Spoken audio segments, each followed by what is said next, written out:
2009년 12월 5일 토요일입니다. 4일 금요일. 땡엄 집사님은 전에 결혼할 때 대출을 냈던 은행에 전화해서 추가 대출이 가능한지 전화로 물어보았습니다. 땡땡은행은 땡땡땡으로 근무한 지 3개월, 띵띵은행은 6개월이 되어야 신용대출이 된다고 해서 현재는 대출이 불가능했습니다. 그러나 땡땡은행은 이미 발령이 나기 전에 임시로 근무하면서 대출을 해 주었기 때문에 가능했고 대출을 해 준다는 답을 받았다고 했습니다. 땡땡땡 신용대출은 이자율도 높지 않아 월급으로 갚기에 무리가 없었습니다. 서류를 작성하여 넣으면 대출받아 차를 살 수 있었습니다. 이미 예수님께서 대출을 내어 새 차를 사라고 하셨고 현대차를 알아보았는데 마침 전시차가 있었습니다. 땡엄 집사님이 지역에서 땡땡으로 왕래하려면 시외버스 교통편의 횟수가 많지 않고 여러 번 갈아타야 하는 번거로움이 있었습니다. 교회에 자주 오려면 차가 필요한데 예수님께서 여러 사람을 통해 싼 가격에 신차를 빨리 구입할 수 있게 역사하고 계셨습니다.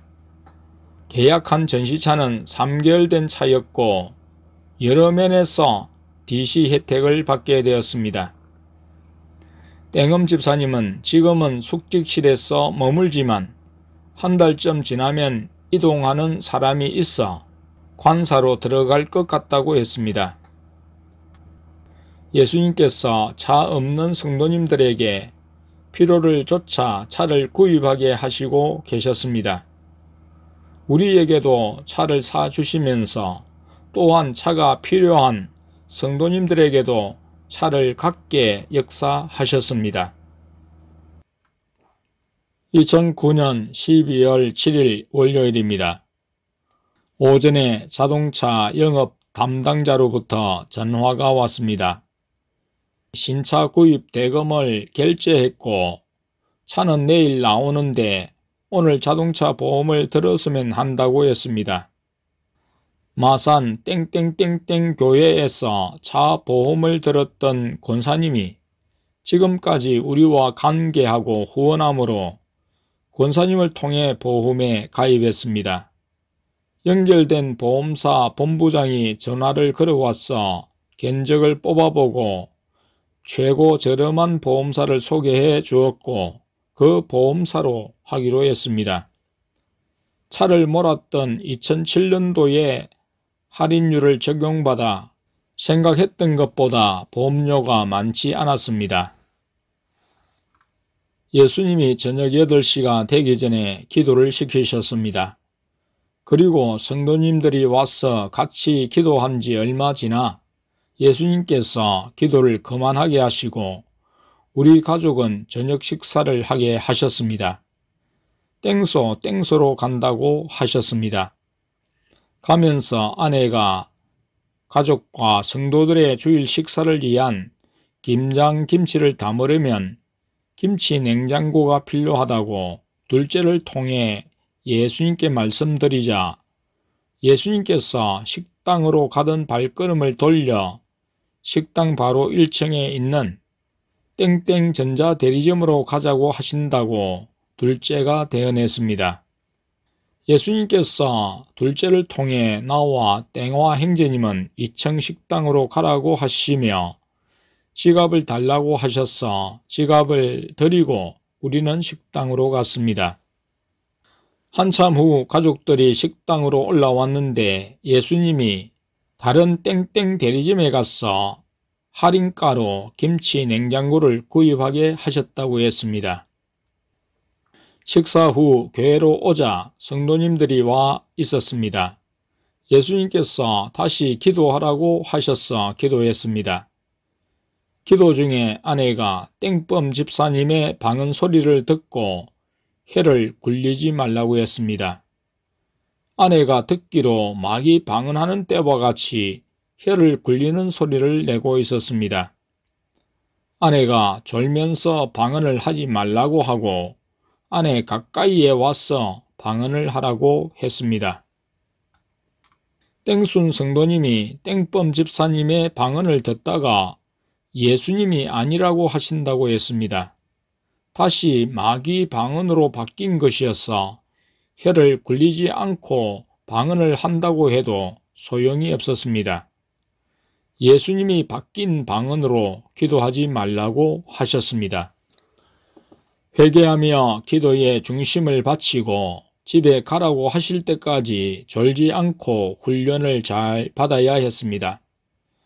성령의 방언을 받기 위해서는 본인 스스로 늘 깨어 예수님께 순종하며 예수님이 시키시는 사역을 통해서 방언이 바뀌도록 역사하는 마귀를 내쫓고 예수님의 주권적인 긍휼하심을 힘입어야 했습니다.